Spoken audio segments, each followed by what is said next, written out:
السلام علیکم ورحمۃ اللہ وبرکاتہ۔ معزز ناظرین کرام، آج کی ویڈیو میں لشکر حسینیت کے علمدار حضرت سیدنا عباس رضی اللہ تعالی عنہ کی شہادت سماعت فرمائیں۔ میدان کربلا ہے، حضرت سیدنا عباس رضی اللہ تعالی عنہ تشریف فرما ہے۔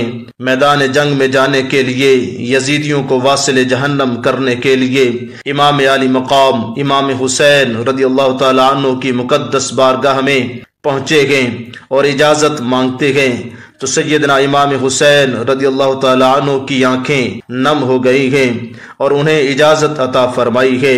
امام حسین رضی اللہ تعالی عنہ نے فرمایا، اے عباس، جب میدان جنگ میں آپ جائیں تو پہلے ان لوگوں پر حجت قائم کر دینا، اور جو کچھ میں نے آپ کو بتایا ہے وہ ان سے کہہ دینا، اور اگر وہ بات مان لیتے ہیں تو جنگ مت کرنا، اگر بات ماننے سے انکار کرتے ہیں تو پھر ان سے جنگ شروع کر دینا۔ حضرت عباس رضی اللہ تعالی عنہ جب میدان کربلا میں جنگ کرنے کے لیے تشریف لائے تو آپ نے حجت قائم کرنے کے لیے امام حسین رضی اللہ تعالی عنہ کے پیغام کو من و عن بیان فرما دیا۔ حضرت عباس رضی اللہ تعالی عنہ کا پیغام سن کر ابن زیاد کی فوج سے ایک شور اٹھا اور پھر خاموش ہو گئے۔ اس کے بعد پھر کچھ لوگوں نے گالیاں دینا شروع کر دی تھیں اور کچھ لوگ پشیمان اور شرمندہ بھی ہو گئے تھے، حتیٰ کہ ایک گروہ تو زارو قطار رونے لگ گیا تھا۔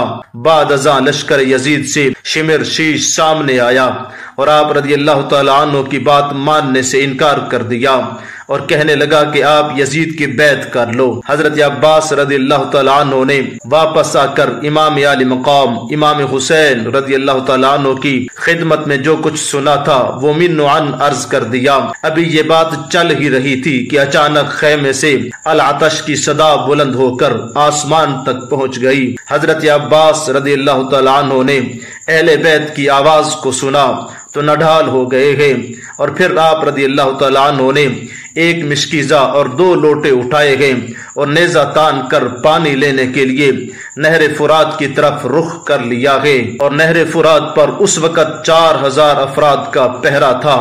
ان میں سے 2000 لوگوں نے آپ رضی اللہ تعالیٰ عنہ کا راستہ روک لیا۔ آپ رضی اللہ تعالیٰ عنہ نے اہل بیت اطہار کو پانی پلانے کی تلقین فرمائی۔ یہ سنتے ہی ان بدبختوں نے آپ رضی اللہ تعالیٰ عنہ کی بات سنتے ہی نہر کے 500 سواروں اور پیادوں نے آپ پر تیر کی برسات شروع کر دی۔ آپ نے اپنا بچاؤ کرتے ہوئے اکیلے ان یزیدیوں پر حملہ کر دیا ہے اور بڑی بہادری اور شجاعت کا مظاہرہ فرماتے ہوئے اکیلے یزیدیوں کے 80 لوگوں کو ڈھیر کر کے واصل جہنم کر دیا ہے اور اپنے گھوڑے کو پانی میں اتار دیا ہے۔ آپ قوت حیدری دکھاتے ہوئے اور یزیدیوں سے مقابلہ کرتے ہوئے نہر فرات کے کنارے پر پہنچ کر مشکیزے کو پانی سے بھر لیا ہے۔ آپ خود پانی پیے بغیر گھوڑے پر سوار ہو گئے اور مشکیزے کو اٹھا کر کندھے پر ڈال لیا۔ ادھر یزیدی پیادوں اور سواروں نے آپ کا راستہ روک کر پھر جنگ شروع کر دی۔ نوفل بدبخت نے وار کیا ہے اور آپ کا دایاں بازو شہید ہو گیا۔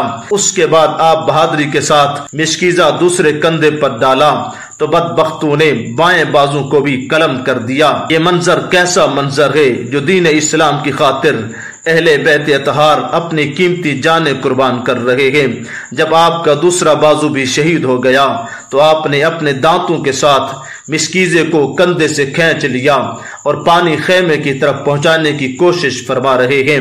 اچانک مشکیزے پر ایک تیر آ کر لگا ہے اور مشکیزے میں سوراخ ہو گیا ہے، جس کی وجہ سے تمام پانی مشکیزے سے بہہ گیا ہے۔ حضرت عباس کندھوں پر زخم آنے کی وجہ سے گھوڑے کی پشت سے نیچے تشریف لائے گئے اور امام حسین کو مدد کے لیے پکارا۔ جب یہ آواز امام حسین رضی اللہ تعالیٰ عنہ کے کانوں تک پہنچی تو آپ نے جان لیا کہ حضرت عباس بھی اپنے والد ماجد رضی اللہ تعالیٰ عنہ کے حضور پہنچ گئے ہیں۔ انا للہ و انا الیہ راجعون۔